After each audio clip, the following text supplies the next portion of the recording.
Hello, everybody. How are you? Wow, a packed room today. Yes, ma'am.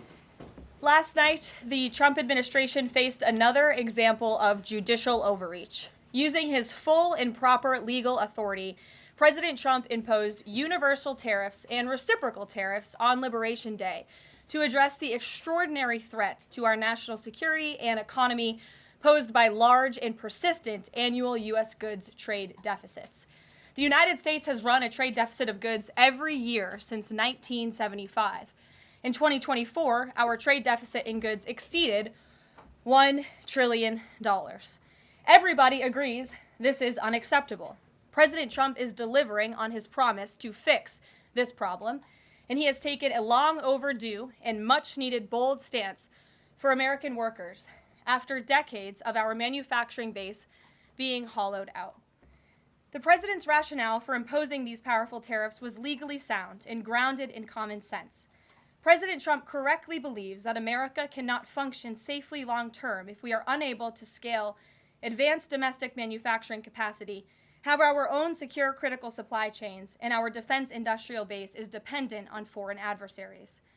Three judges of the U.S. Court of International Trade disagreed and brazenly abused their judicial power to usurp the authority of President Trump to stop him from carrying out the mandate that the American people gave him. These judges failed to acknowledge that the President of the United States has core foreign affairs powers and authority given to him by Congress to protect the United States economy and national security.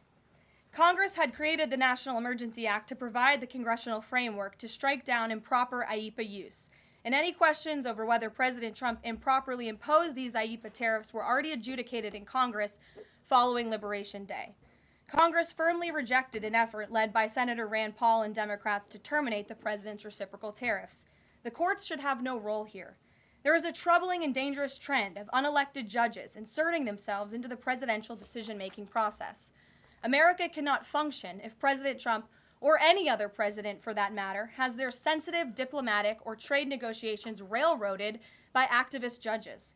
President Trump is in the process of rebalancing America's trading agreements with the entire world, bringing tens of billions of dollars in tariff revenues to our country, and finally ending the United States of America from being ripped off. These judges are threatening to undermine the credibility of the United States on the world stage. The administration has already filed an emergency motion for a stay pending appeal and an immediate administrative stay to strike down this egregious decision. But ultimately, the Supreme Court must put an end to this for the sake of our Constitution and our country. With Congress returning next week, it's critical that Senate Republicans maintain the momentum and quickly pass the One Big Beautiful Bill. The One Big Beautiful Bill will truly make America safe and prosperous. The One Big Beautiful Bill includes the largest border security investment ever. That's why the law enforcement groups are lining up to encourage its swift passage. The National Fraternal Order of Police, the largest police union in the country, just endorsed key provisions of the bill.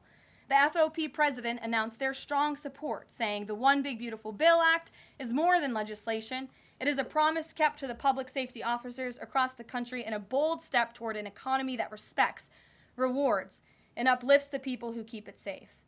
And the National Border Patrol Council, which represents nearly 20,000 Border Patrol agents, hailed the legislation as well.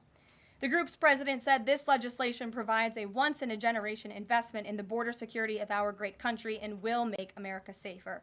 The One Big Beautiful Bill will guarantee we can permanently have the safest, strongest, and most secure immigration system in American history.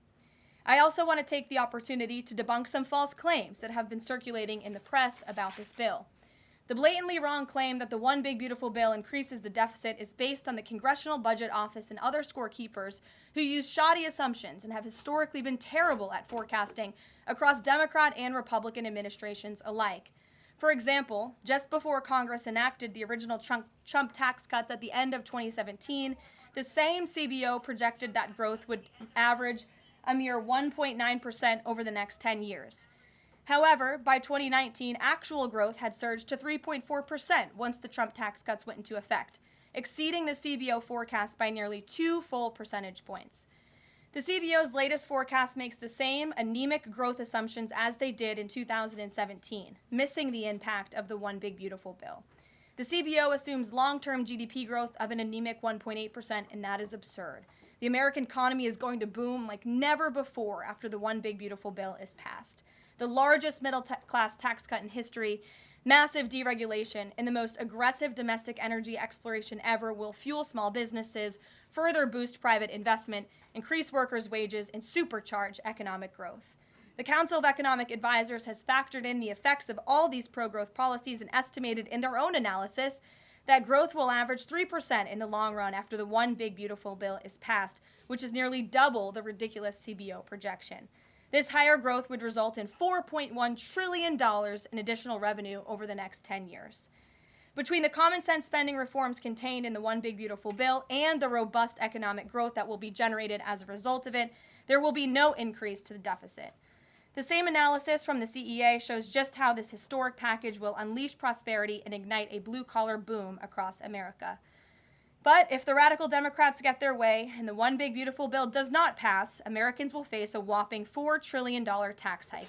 This is unacceptable to President Trump. President Trump will not allow Democrats to massively raise Americans' taxes. Senate Republicans must get this bill passed. Failure is not an option. The American people are counting on Republicans to deliver. In other news, despite all the doom casting from the media, Americans are growing more and more optimistic about the economy under this president. Consumer confidence surged in May with the biggest monthly jump in 4 years, smashing expectations. According to the release from the Consumer Confidence Index, the increase in confidence was broad-based across all age groups, income groups, and political affiliations. Our country is clearly heading in the right direction under President Trump's bold leadership. For the first time in history of Rasmussen polling, a majority of Americans believe the country is on the right track. It's unsurprising because the president is fulfilling the promises he made to the American people. Here in our new media seat today, we have the editor-in-chief of The Federalist, Molly Hemingway. The Federalist is led by Molly and Sean Davis and provides fearless journalism and coverage of politics and culture to millions of readers all over the world. Thank you for being here, Molly, and why don't you please kick us off? Thank you, Caroline. Thank you. In the first Trump administration, there was an effort to stymie the agenda of Trump through the Russia collusion hoax perpetuated by many people in the media, including some people seated here, or the media outlets they represent, and other Democrats as well. The second Trump administration, to reference what you said at the beginning, seems to be subject to an effort to stymie the agenda using rogue lower court judges. You mentioned that the Supreme Court could and should do something to rein in these lower court judges. Also, Congress could do something about it, but they don't seem terribly interested in it. It also seems there's not much of an actual coordinated effort from this White House to take and tackle this effort from judges, Democrats and other people using these judges to stymie the agenda. Is there an actual effort by this White House to tackle this issue in a comprehensive way, and if so, what is it? There is an effort by this administration to tackle these rogue judges and the injunctions and the blockades that we have faced in our broken judicial system in every case. I mean, we have seen time and time again these lower district court judges ruling against this administration and the president's basic executive authority and powers.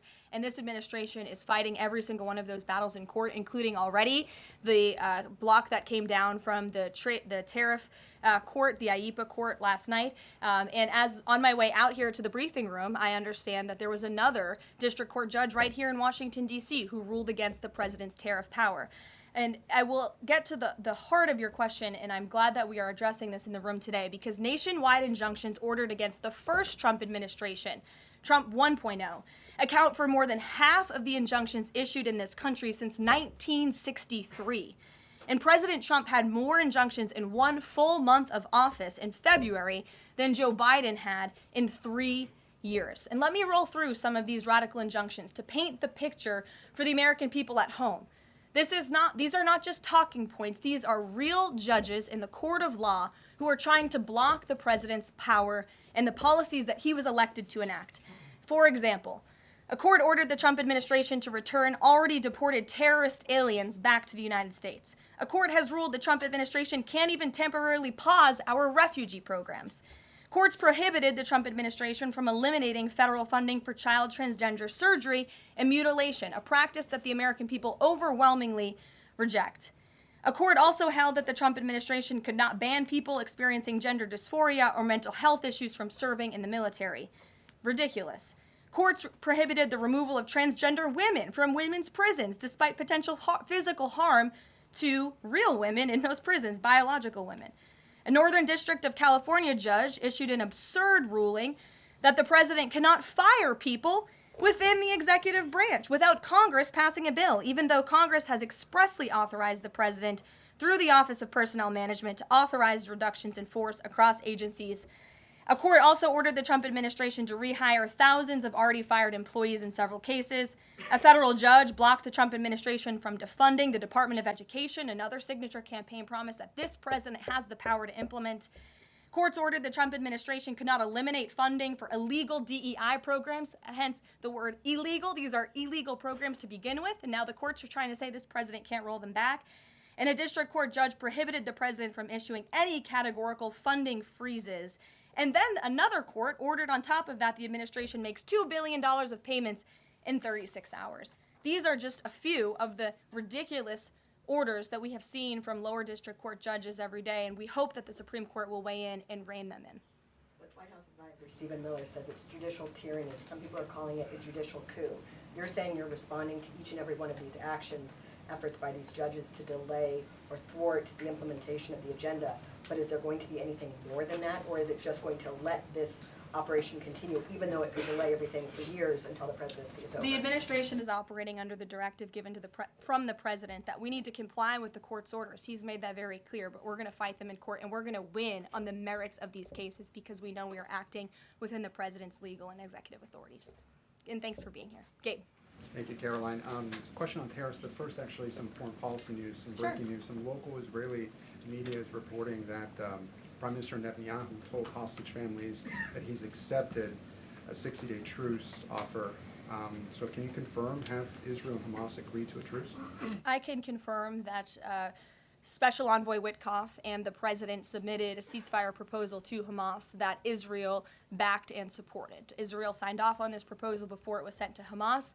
I can also confirm that those discussions are continuing, and we hope that a ceasefire in Gaza will take place so we can return all of the hostages home, and that's been a priority from this administration from the beginning. I won't comment further as we are in the midst of this right now. So to be clear, you don't know if Hamas has accepted it yet? Not to my knowledge, but certainly if that becomes the case and this ceasefire goes into effect, you'll hear it directly from myself, the president, or Special Envoy Witkoff.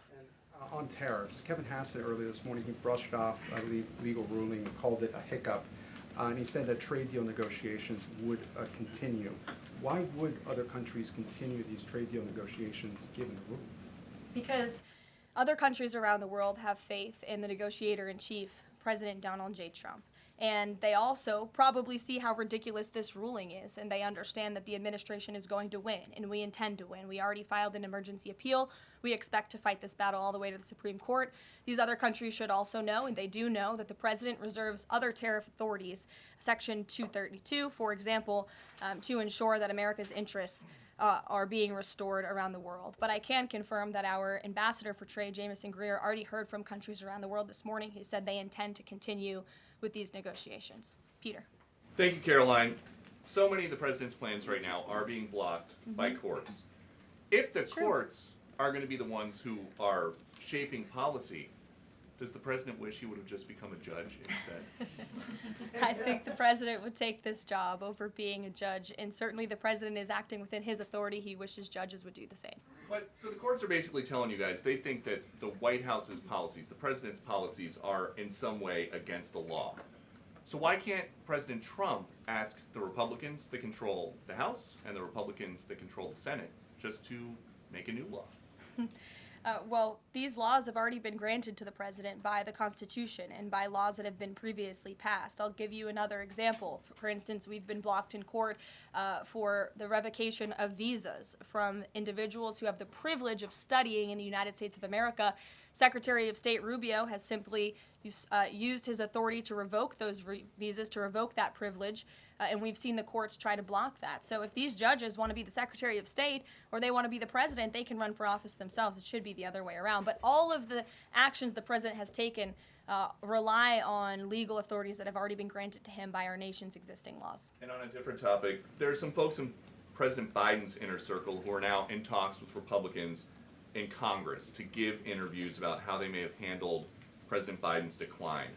Is the president satisfied with aides only sitting for these transcribed interviews, or would he also like to see some kind of testimony from the former First Lady, Dr. Biden? I think, frankly, the former First Lady should certainly speak up about what she saw in regards to her husband and when she saw it and what she knew. Because I think anybody looking, again, at the videos and photo evidence of Joe Biden with your own eyes and a little bit of common sense can see this was a clear cover-up.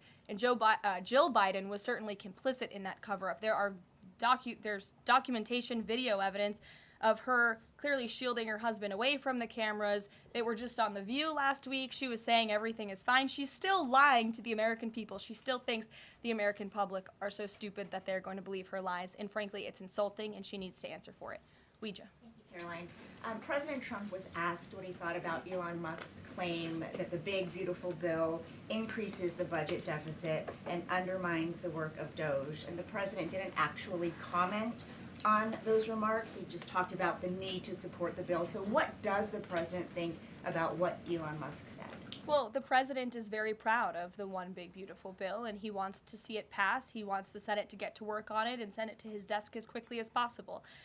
Of course, as you know, Elon Musk announced last night his departure as an official special government employee from the Trump administration. We thank him for his service. We thank him for getting DOJ off of the ground, and the efforts to cut waste, fraud, and abuse will continue. So he doesn't have any comment about Musk saying it adds to the deficit and it undermines all his work? The president commented on this. I commented on it. I told you that this bill saves $1.6 trillion according to the Council of Economic Advisors and the analyses that the president believes in. So he gave a comment. I gave a comment. Just because you don't like that comment doesn't mean it's not a comment. Rachel. Thanks, Caroline. Back on trade, I know you said the White House is going to fight this ruling in court.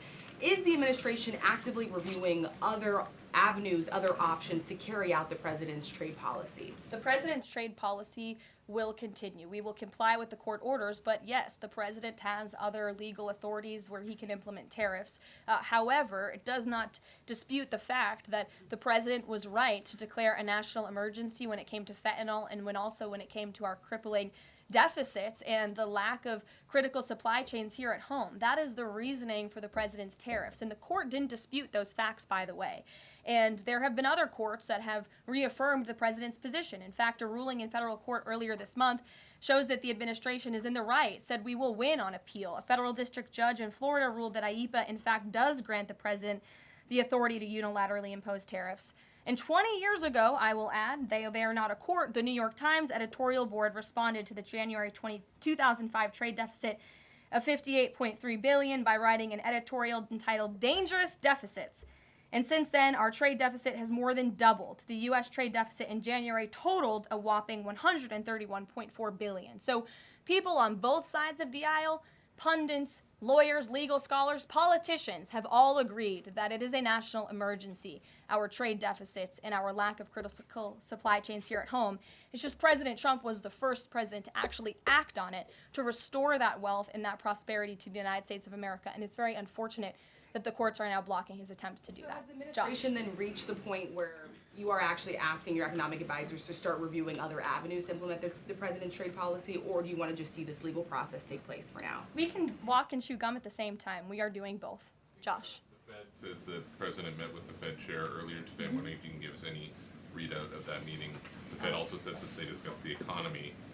I imagine the president might have shared views on rates as well, but what can you Sure. share with us? I can share with you that we saw, the president and I both saw the statement that the Fed put out after the meeting. That statement is correct. However, the president did say that he believes the Fed chair is making a mistake by not lowering interest rates, which is putting us at an economic disadvantage to China and other countries. And the president's been very vocal about that, both publicly and now I can reveal privately as well. Did he speak at all about his plans for that position, but whether he would seek to move Jay Powell out of that position or keep him in until his term ends? No. Okay. Kristen. Ask very quickly on the tariff question. You mentioned Section 232 earlier. Are you suggesting that you might sort of speed up some of the existing 232 investigations? Or are you talking potentially using 232 as a replacement power if this ruling doesn't go your way? Of course, you hope it does. I'm not suggesting that. I'm just simply stating the fact that the president has other legal authorities he can use to implement tariffs, and the administration is willing to use those. As you know, we already have applied Section 232 tariffs on specific industries. Yep, thank you. President Trump said that he needed 1.5 to 2 weeks to determine whether or not he believed Vladimir Putin wanted peace. He has been in office now for 4 months. What does he believe is going to happen in the next 1.5 to 2 weeks that would change his opinion? Well, it is my understanding and it is our hope that Russia and Ukraine will engage in direct talks and negotiations next week in Istanbul, and we believe that meeting is going to take place, and that is a meeting the president encouraged and urged for these two sides to come together and negotiate directly. And the president has been clear from the very beginning of this conflict that he wants to see this conflict solved on the negotiating table, not on the battlefield, and he's told that to both leaders, again, both publicly and privately. So hopefully next week it will move the ball forward in this. Is the United States going to participate in those conversations? We will let you know if the president plans to send a representative. I'm not tracking that at this time. Kelly in the back. Thanks, Caroline. Sure. I wanted to just clarify once and for all the Qatari jet, the sale, or the gift, because the Qatari government is asking the U.S. to clarify that the jet's pending transfer was initiated by the Trump administration. So is this something that the White House is going to do? The amount of questions we've received, and we've been incredibly clear, and I have answered this, the president has answered this, the Department of Defense has answered this. This is a government-to-government gift transfer from the Qataris to the Department of Defense, to the United States Air Force. It is now in their hands, and for further details on where that stands, I would defer you to the Department of Defense and the United States Air Force. I have nothing more for you on that. Deanna. Thanks, Caroline. 2 questions, one on Big Beautiful Bill, one on immigration. Sure. Yesterday, Trump said, we will be negotiating that bill, and I'm not happy about certain aspects of it, but I'm thrilled by other aspects of it. Wondering if you could, share any specifics on that. And on immigration, do you know how many illegal migrants have taken Trump's voucher program so far and have deported themselves? I believe it's in the thousands of those who have chosen the easier route of self-deportation, and we certainly encourage all illegal aliens who are present within our homeland to take that option. It's a much more pleasant option than being deported, and we will deport you if you're here illegally. That's our intention.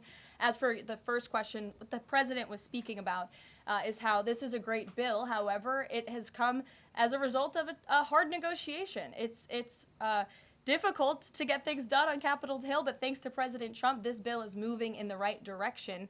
And thanks to House Republicans and the leadership over there as well, who did a great job mediating both sides of the caucus to move this bill to the Senate. And now the president, again, has told his friends on the Senate side and is already engaged in those conversations to get that bill back to his desk as soon as possible. Sure. Has this administration been briefed about the incident that happened in Gaza on Tuesday during the rollout of the Gaza Humanitarian Foundation distribution of aid to Palestinians there? And should there be a ceasefire, will this administration continue to rely on this foundation for the distribution of aid to civilians? Are you referring, what incident are you referring to? Tuesday, when the aid was rolled out to Gaza for the first time in many months, and meals and food was given to hungry people thanks to President Trump. Yes, we were briefed on that plan. The president was the reason that aid went into Gaza, and he got the Israelis to support that plan. And I would add that the previous administration rejected such a plan to ensure that these starving and devastated people in the Gaza Strip were given humanitarian aid and assistance. And it was the previous administration that tried to build this pier, if you all remember it. It was brought to my attention this morning, and I thought that's a good point. Why don't I bring that up? Because there's been so much criticism. In fact, it was on the front page of a newspaper this morning about the criticism for this president having a humanitarian heart and giving people badly needed food and supplies. Nobody wanted to talk about how the previous administration failed in that endeavor. They built this pier that cost $230 million. It lasted about 20 days, and more than 60 U.S. service members were injured,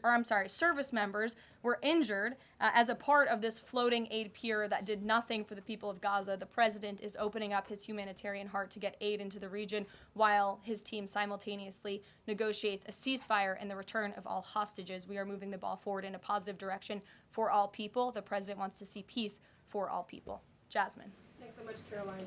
A notice investigation found that the Hallmark Maha Commission report that was released last week cites studies that appear to not exist. We know that because in part we reached out to some of the listed authors who said that they didn't write the studies cited. So I want to ask, does the White House have confidence that the information coming from HHS can be trusted? Yes, we have complete confidence in Secretary Kennedy and his team at HHS. I understand there were some formatting issues with the Maha report that are being addressed, and the report will be updated, but it does not negate the substance of the report, which, as you know, is one of the most transformative health reports that has ever been released by the federal government and is backed on good science that has never been recognized by the federal government. And a quick follow-up, can you talk about what tools or research goes into production of these kinds of reports? For instance, is it AI that's used to put together these reports now? I can't speak to that. I would defer you to the Department of Health and Human Services. What I know is just what I told you. Lindsay. Thank you, Caroline. Many small businesses that we've talked to since the tariffs have been in place have said what would really help them is a long-term plan so that they can catch up. In light of what's happened now, this trade war with the courts, how will that impact this 90-day window? Will you guys be adjusting that? And how can you help relieve some of these small businesses? Well, I would say nobody understands the needs of business owners, and nobody has the backs of our small business community more than President Donald J. Trump. He believes, I've heard him talk about this with small business owners himself, that small businesses are truly the backbone of our American economy. And that's why the president is supporting the One Big Beautiful Bill. So for those you spoke to who are asking for a long-term plan, big tax cuts are coming their way. No tax on tips, no tax on overtime for their workers, more money in their pockets. Their bottom lines will be larger. They can pay their people more. Wages are going to go up. Inflation will continue to come down. We've already seen energy prices plummeting as a result of this president's economic and energy agenda that he has been implementing across the federal government, reducing burdensome regulation. All of that is good news for small business owners across the country. That's why they strongly support the president, and that's the Trump economic plan that is underway. And again, you're emphasizing, I believe, the need to pass the One Big Beautiful Bill, and the president wants to see that happen. Sure. Will you still work within that 90-day window for these trade negotiations? Does that still stand? Again, as far as we're concerned, our trade agenda is moving forward, and we've already heard from countries around the world today who will continue to negotiate in good faith with the United States so we can cut good trade deals on behalf of the American people, and we fully expect to win this case in court. Sure. On Golden Dome, the president put out this number of $61 billion. How did he arrive at that? Is that the number it will cost to protect Canada, and is it negotiable, or where did it come from? I can certainly ask the president, and I can check in with our research team, and we'll get you the facts on that number. But the Golden Dome is certainly a significant investment in our nation's national security and homeland security to protect Americans, all of you in this room, from future threats. Any readout on, have the Canadians been talking in good faith about paying to be in it? I know they expressed some interest. Well, the president has certainly expressed to the Canadians how we are essentially subsidizing their national defense. He brought it up in his meeting with their new leader here, and as you know, we'll be traveling to Canada next month for the G7, so I expect that topic of discussion to come up on that trip as well. Sure. Hi, thanks, Caroline. There was a May Day USA rally in Seattle that happened over the weekend that devolved into some protests and riots. The Seattle Mayor Harrell said that it was a far-right rally held here to provoke a reaction by promoting beliefs that are inherently opposed to our city's values, which he defined as LGBT values. I know the FBI is looking into this, but has the president reached out to the mayor at all, asked him to apologize for this, and is this something that the administration would consider an example of anti-Christian bias? I'm not aware of that case. I know the FBI is looking into it, but I'm not aware of any phone calls the president may or may not have made to the mayor of that city. And then on Doge, we know that Elon Musk is leaving. Do you have an updated leadership structure for who is leading the group? Is Russ Vought involved? And what is its new mission now, if any?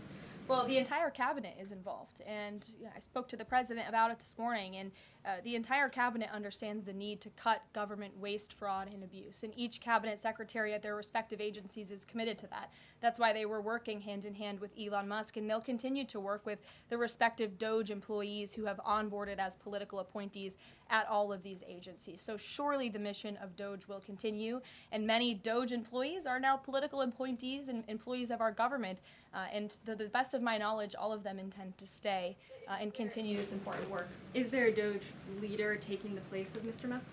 Well, again, the Doge leaders are each and every member of the president's cabinet and the president himself, who is wholeheartedly committed to cutting waste, fraud, and abuse from our government. Michael. Thank you, Caroline. There's conflicting reports out of the Middle East right now.